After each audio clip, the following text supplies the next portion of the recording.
gente, hoje o R7 Fala Comigo vai fazer algumas viagens no tempo e entender um pouquinho mais sobre o que há por trás de cada história.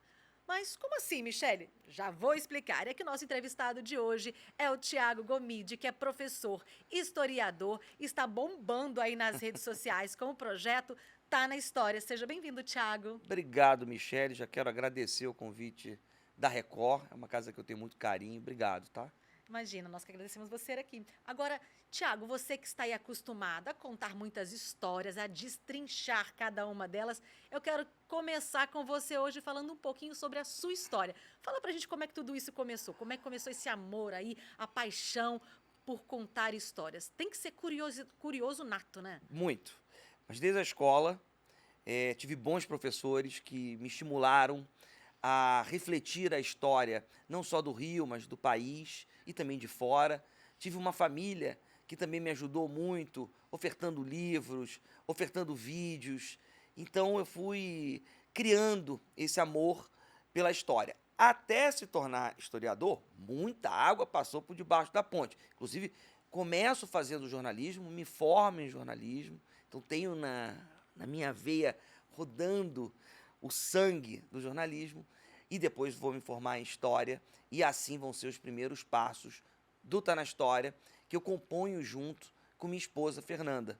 Então é um projeto de casal. Legal. É um projeto que a gente escreveu em 2016, 2015 e 2016, construindo pilotos, apresentando na web, até chegar no formato que você conhece hoje. E os meus alunos foram fundamentais para isso. Bacana. Isso, inclusive, conciliando inicialmente com a tarefa, né? A função de professor, que já é muito difícil. Porque eu imagino, enquanto o professor não está ali só na sala de aula, o professor normalmente traz aquele conteúdo para fora, para casa, faz prova, corrige prova, faz tarefa, exercício, e conciliar com esse conteúdo que já é muito trabalhoso, que é o conteúdo de internet, como é que foi conciliar isso? Uma loucura.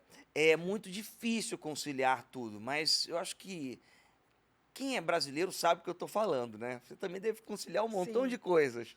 Eu também tenho que conciliar. E assim a gente vai seguindo. Porque um aprendizado não diminui o outro. Uhum. São aprendizados que se acrescentam. Quando você vê um vídeo do Tá na História, não é uma aula.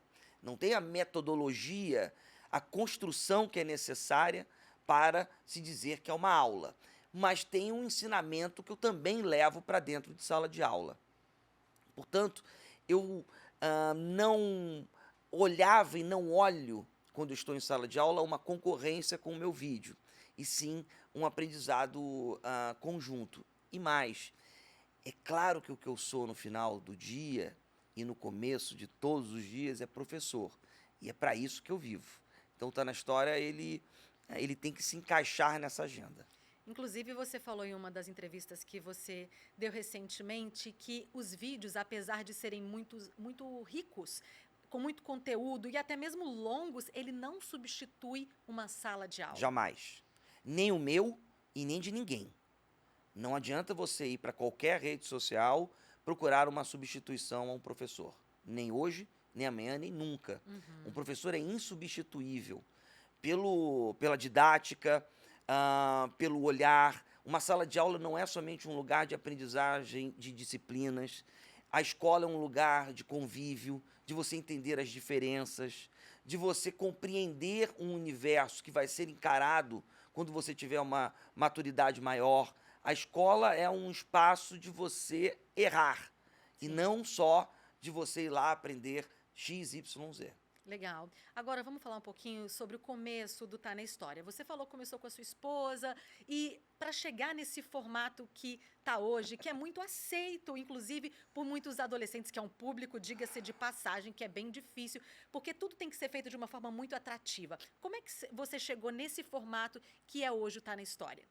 Seguinte, eu fazia vídeos maiores, Sim.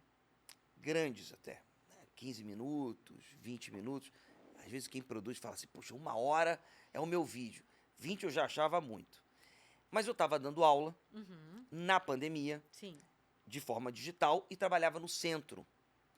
Eu peguei, no final da aula, a câmera, a webcam, e apontei para o Paço Imperial. Falei, gente, quem já veio aqui até o centro da cidade? Quem conhece aqui o centro da cidade? De 32, 34 alunos, somente 2 conheciam o centro. Eu falei, aqui foi assinada a Lei Áurea. Aqui rolou o dia do fico. Aí os alunos falaram assim, professor, não tem como você gravar isso pra gente, mostrando o lugar? Eu falei, claro. Desci para a próxima aula, fiz o meu dever de casa. Gravei lá 7 minutos sobre o Paço Imperial. Quando fui apresentar no final da aula seguinte, os alunos falaram, professor, tá bom, mas tá grande. Eu falei, pô, mas 7 minutos? E assim eles foram me ajustando até encontrar um formato que era de 1 minuto. Os alunos me aprovaram. E isso é o rico Sim. da educação. O professor, ele não está sozinho. É uma troca contínua entre quem está lecionando e quem está do outro lado na cadeira. Inclusive, hoje você acabou se tornando um dos 30 maiores influenciadores do TikTok na área de educação. Como é que isso é para você? Como é que você vê isso? Uma baita de uma responsabilidade. Mas, ao mesmo tempo, eu tenho uma responsabilidade mesmo sendo mais um. Porque não há diferença entre mim e alguém que está hoje com 5 seguidores. A responsabilidade precisa ser a mesma. Você ser um educador, você ser um produtor de conteúdo, você ser um jornalista, você tem que ter a responsabilidade do que você está falando para o outro. Portanto, é claro que eu fico lisonjeado do número de seguidores, inclusive sigam aí, o arroba tá na história, quem não está seguindo. Fico muito lisonjeado de estar dentro dessa seleta lista dos mais influentes educadores no TikTok. Entretanto, a minha responsabilidade deve ser a mesma de alguém que está agora começando, que está lançando o seu primeiro vídeo, o seu primeiro texto na web. Verdade. Agora, você falou sobre o Rio de Janeiro, o centro do Rio de Janeiro. Aliás, toda a cidade é muito rica em história. A gente consegue perceber no Rio de Janeiro, em cada pedacinho, tem uma história para ser contada. E você, né, a gente percebe nos seus vídeos que você procura trazer esse olhar sempre positivo para o Rio de Janeiro. Por que isso? Conta pra gente, porque hoje o Rio de Janeiro, ele é apontado não só como cidade maravilhosa, mas há muitas críticas também. Então trazer esse olhar positivo é muito importante, né? Gelli, é claro que a gente não pode colocar os nossos problemas debaixo do tapete. Sim, Evidentemente. Mas há problemas em todos os lugares do mundo. claro. Quem bombou na web gritando atrás de batedor de carteira foi uma senhora em Veneza. Se você chegar com a sua bolsa para trás em Madrid, vai ter alguém que possivelmente vai se aventurar a tirar sua carteira. Estamos falando de Madrid, estamos falando da Itália. A gente pode ir para os Estados Unidos, a gente pode ir para a França, a gente pode ir para qualquer canto que nós, se olharmos com atenção, terá problemas. São grandes cidades. Agora, não só essas cidades, e o Rio de Janeiro está nessa lista, são formadas, essas cidades não são só formadas por problemas. A gente também tem que olhar a nossa beleza, o nosso redor, as nossas conquistas, as nossas vitórias, o nosso povo, a nossa gente. O Rio de Janeiro tem, como eu disse, inúmeros desafios, mas também tem as suas medalhas. Então vamos exaltá-las também, sem parecer inocente, sem parecer que está tudo uma maravilha. Nós sabemos que não. Mas também não dá para a gente falar que está tudo ruim a todo instante. A gente precisa olhar para o lado e ver esse sol nascer, como diria a Cartola. Agora, você estava falando mais uma vez, né, ali sobre o centro do Rio. Quando você trouxe esse conteúdo para os seus alunos, muitos ali não conheciam. Você falou sobre muitos desafios. Você acha também que é um grande desafio trazer esse novo olhar do público, do próprio morador aqui do Rio de Janeiro, para essa história que está por trás de cada pedacinho aqui da cidade? Eu acho que talvez um dos meus grandes trabalhos seja estimular cada um a enxergar essa história, a enxergar sua própria história, a entender que nós somos, independente de nossas qualificações, dinheiro no banco, ser entrevistado aqui, independente de onde a gente esteja, nós somos responsáveis pela história que nós estamos escrevendo agora. Sim. Ponto. E nós não precisamos refletir a história a partir dos grandes personagens, que também, esses grandes, eles são criados a partir da nossa vontade. A história, ela é essa troca contínua. E os personagens, eles são multiplicados, e nós também somos personagens desses livros que nós estamos compondo. Bacana. E você também, a gente sempre percebe muitos personagens grandes aqui na história do Rio de Janeiro, na história do Brasil. A gente sempre tem aqueles protagonistas, se é assim É, que podemos chamar. Mas e os outros personagens que ficam em torno dessa história e que ajudaram a escrevê-la? Como é que é para você tentar mostrar isso também para o seu é o que público? me encanta também. O que me encanta é fugir do óbvio. O óbvio a gente já tem. Sim. Eu quero tirar o teu olhar do óbvio. E é isso que é instigante. Uhum. Nós atravessarmos os bairros mais famosos com todo carinho é mole. O negócio é a gente ir para onde todos acreditam que não tem uma trajetória. A gente tem que vasculhar não somente o Rio, mas todos os cantos de um país sofrido como o nosso, mas extremamente rico. E a gente precisa sair desse quadrado que é formado para que a gente possa, cada vez mais, botar holofotes nos mais diferentes cantos. E como é que você faz isso? Você chega num lugar já sabendo aquilo que você está procurando ou você fica olhando ali aleatoriamente, deixa eu ver o que que tem aí por trás daquilo ali? Essa é uma das maiores. Essa talvez seja a pergunta que eu mais escuto. É, Nada meu é feito de improviso. sim. Ponto. Acabou um mito. Nada, zero. Tudo é roteirizado. Por quê? Porque existe uma pesquisa antes. Eu não chego ali e invento uma história. Existe uma pesquisa baseada em bibliografias sérias. Ou seja, alguém que fez uma dissertação, uma tese, atravessou bancas acadêmicas, lançou um livro, fez uma reportagem. Ou seja, a gente entende que passou por um crivo editorial, Uhum. por um crivo acadêmico. E aí sim, você vai pegando aquela história e você vai dando um molho a ela. Você vai costurando aquela história e assim, quando a gente já chega num espaço para gravar, já está tudo muito bem roteirizado. Você sabe o que eu estou dizendo, Uhum, né? sim. Está tudo bem roteirizado. Mas 1%, 5% parte do improviso. Parte não é do improviso, mas parte do que eu não estava esperando. Mas aí eu não escrevo na hora. Eu volto e faço o dever de casa.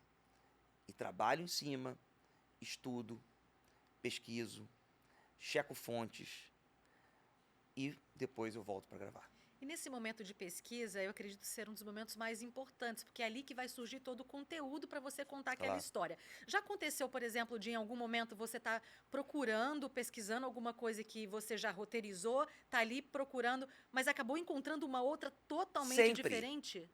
É. sempre. Porque o mágico é a gente sair do curso. A Clarice Lispector falava que se perder é um caminho. E aí não é se perder na vida não, tá, gente? Para que não se confunda. Mas é que a gente se preocupa muito com o final. Sim. E a gente deixa de lado um dos momentos mais importantes da nossa trajetória, que é o caminho. Muita gente já quer ultrapassar a faixa, mas não entende que até chegar àquele estágio tem muita riqueza que precisa ser observada. Então, sim, um roteiro pode cair porque outro mágico apareceu quando eu menos esperava. E nada melhor do que ser surpreendido por novas histórias, né? Claro, claro. Eu acho que a gente não pode ficar preso a nenhum tipo de convenção histórica. A gente tem que se abrir para entender que múltiplos olhares são importantes, Sim. são ricos. E isso daí quebra a ideia de que a gente também só tem que escutar aqueles que têm doutorado, pós-doutorado. A gente tem que escutar os mais diferentes saberes. Uhum. E é isso que faz o Tá na História, na minha concepção, ter essa pluralidade, ter esse mosaico de vídeos. E vem cá, agora uma pergunta difícil. Você tem algum Pô, personagem preferido ou uma história preferida que você descobriu aí ao longo desses anos? personagem brasileiro ou estrangeiro? Carioca? Fica à vontade. Fico à vontade? Essa é uma pergunta excelente. É, eu tenho algumas figuras que eu acho que são importantes para gente tratar da nossa trajetória, né? Não vou falar de nomes, vou falar de áreas. Por exemplo, a área da Praça 11, no centro do Rio de Janeiro, é uma área muito importante.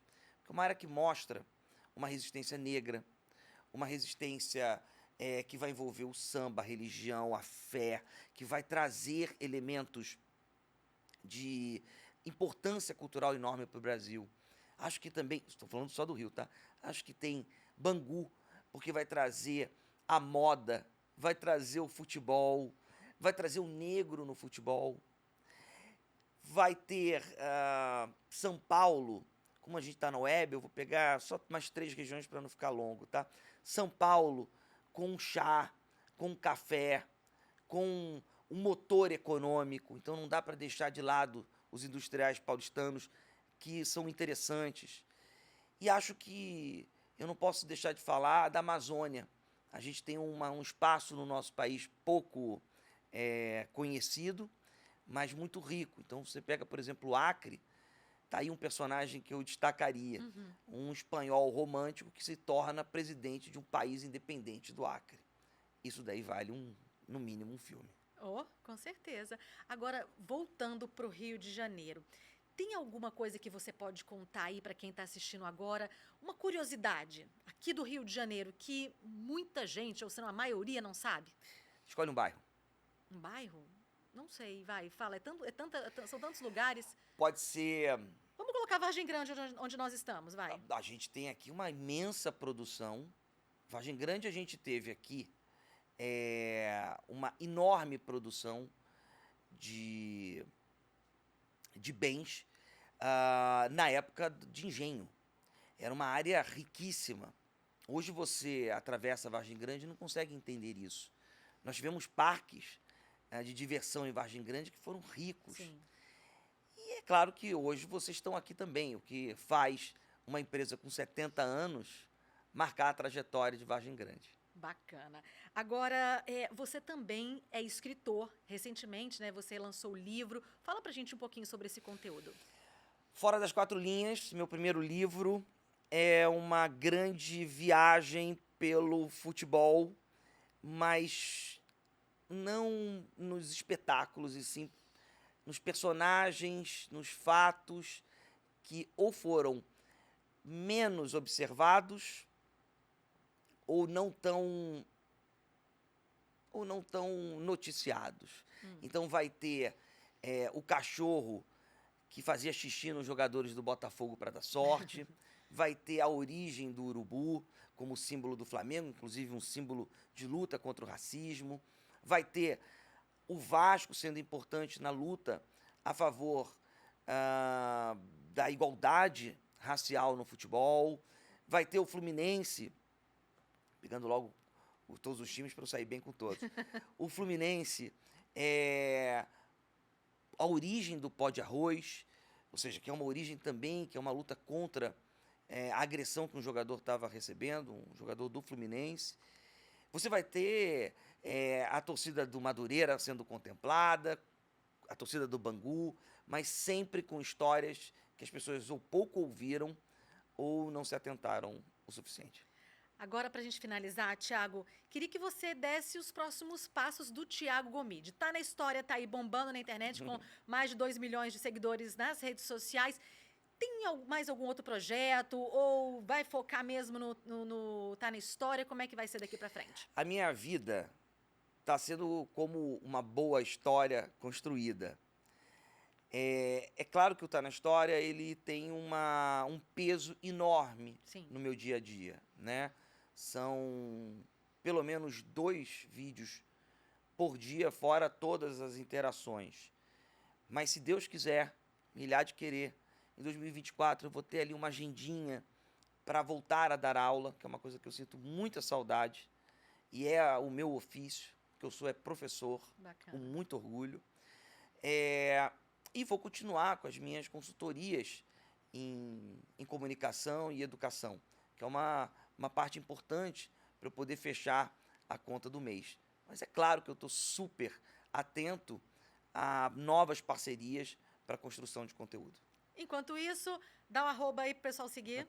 Arroba Tá na História, no TikTok, no Instagram, no Facebook no YouTube e também no Quai. 5 plataformas, muitas das vezes plataformas com conteúdos exclusivos. Portanto, eu te sigo em uma, tem o mesmo conteúdo na outra? Não necessariamente. Você tem conteúdos exclusivos nessas 5 plataformas, o que também transforma o Tá na História em uma loucura na minha vida. É isso aí, Thiago. Muito obrigada pela sua participação. Obrigada por contar um pouquinho da sua história e do Tá na História também. Obrigada. Obrigado você, mais uma vez agradeço a Record, agradeço a todo mundo que nos acompanhou, sejam bem-vindos, bem-vindas ao Tá na História e vamos construir essa nossa próxima página juntos. Isso aí. E a você que nos acompanhou até aqui, muito obrigada pela companhia. Eu te espero na próxima. Tchau, tchau.